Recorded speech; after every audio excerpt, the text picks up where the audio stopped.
गर्दन हमारी कटी, जब गुलस्ता को खूबी जरूरत पड़ी तो सबसे पहले ही गर्दन हमारी कटी। अब कहते हैं हमसे ये चमन हमारा है तुम्हारा नहीं।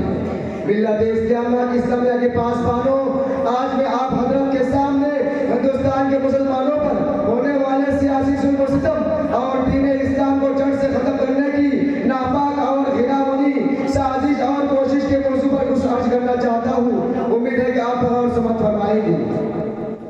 वो हिंदुस्तान जिसके हुर्रियत के बाद को मुसलमानों ने अपने खूने जिगर से सींचा था, वो हिंदुस्तान जिसके आजादी के खातिर बाहर नाश्ता साहिल में कूद पड़े थे और मौजू से कहते हुए मंजिल तक जा पहुंचे थे, बेपनाह कुर्बानियों के जरिए इसको परवान चढ़ाया था। आज इसी हिंदुस्तान में मुसलमानों को तरह तरह की अज़ियतें और तकलीफें पहुंचाई जा रही है। आज मुसलमानों के कुलूब से इस्लाम की मोहब्बत को खत्म करने की निहायत ही और घिनावनी नापाक साजिशें हो रही है। बिरादर मिल्लत, हम पर मसाइब के पहाड़ टूट रहे हैं। हम मज़लूम और बेकसूरों को फिरका परस्तों ने जुल्म और सितम का निशाना बनाया है। हमारी माँ और बहनों की इज्जत को आबरू लूटी जा रही है। बिरादर मिल्लत, ये तो हिंदुस्तान में किसी भी दौर में मुसलमानों का हामी कोई नहीं था, लेकिन जब से फिरका परस्तों ने हिंदुस्तान में जन्म लिया, उस वक्त से मुसलमानों की रही सही सुकून चैन छिन गया। क्योंकि इन फिरका परस्तों ने हमा वक्त मुसाफिर इस्लाम को मिटाने के लिए ना जाने कैसी कैसी रचना रची है। गौर तो करे, कभी वंदे मातरम जैसी गंदी और नापाक चीज की नाफिज करने का हुक्म होता है, जिसकी वजह से नींद हराम हो गई थी। आज भी बहुत सारे स्कूलों में ये गीत गाए जाते हैं कि जिस गीत में सरासर कुफ्र भरा हुआ है, कि जिस गीत को एक बार पढ़ने से इंसान खारिज इस्लाम हो जाता है, जिस गीत को एक बार पढ़ने से मुसलमान नहीं रहता है। आज वही गीत हिंदुस्तान के मदारिस और मकातिब में पढ़ने के लिए बच्चे को मजबूर किया जा रहा है। आज हिंदुस्तान के मदारिस और मकातिब को खत्म करने की कोशिश की जा रही है और हिंदुस्तान के मदारिस को दहशतगर्दी का अड्डा करार दिया जा रहा है और ये इल्जाम लगाया जा रहा है कि जितने भी फसादत हो रहे हैं उनके पेशवा व लीडर ये मुल्ला है।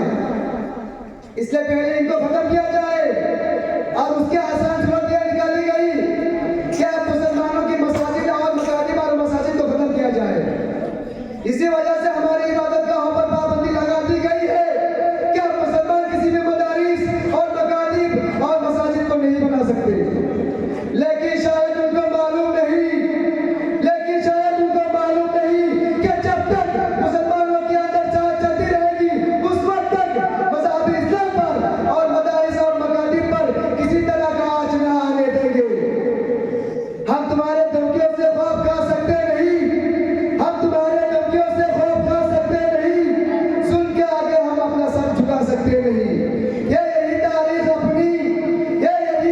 अपनी, यही अपना फलसफा हम ज़माने में दबाने से उभरते हैं सदा। मिल्लत इस्लामिया के नौजवानों, अगर वतन हमारा जान चाहे तो जान देंगे, अगर वतन हमारा माल मांगे तो माल देंगे, अगर वतन हमारा औलाद मांगे तो औलाद देंगे, अगर वतन हमारा धन मांगे तो सब कुछ देंगे। लेकिन ये नहीं हो सकता कि मुसलमान नबी की इच्छा वो चला दे, ये नहीं हो सकता मुसलमान आखिरत को छोड़कर दुनिया को तरजीह दे। बिरादर इस्लाम, मैं आपसे सवाल करता हूँ, मैं आपसे पूछता हूँ कि मुसलमानों ने जंग आज़ादी इसलिए लड़ी थी कि वो साहिब इक़्तिदार बन जाए? क्या मुसलमानों ने अपना खून इसलिए बहाया था कि वो हुकूमत करे? क्या मुसलमानों ने अपने जिस्म पर जख्म इसलिए खाए थे कि वो हाकिम बने? नहीं, हरगिज़ नहीं। बल्कि इस्लाम को बरकरार रखने के लिए, दीन को बरकरार रखने के लिए, ईमान को बरकरार रखने के लिए, तौहीद और इंसानियत को बरकरार रखने के लिए। लेकिन आज फिर हुकूमत फिरका परस्त अंग्रेजों की तरह हमारे दीन पर हमला करना चाहती है।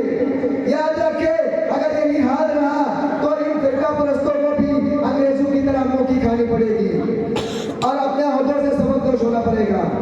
किसी शायर ने क्या ये खूब कहा है कि कोई अगर सुल्ला के फूलों को पैरों से कुचल डाले, कि कोई अगर सुल्ला के फूलों को पैरों से कुचल डाले तो शाखे फूल के हर पत्ते पे कत्ले आम लिख देना। मिल्लत इस्लामिया के भाइयों नौजवानों, अल्लाह ताला हम सबको ईमान पर मरने वाला बनाए और इत्तेहाद और इत्तेफाक की फौलादी कुव्वत से सरफराज फरमाए। वाखिर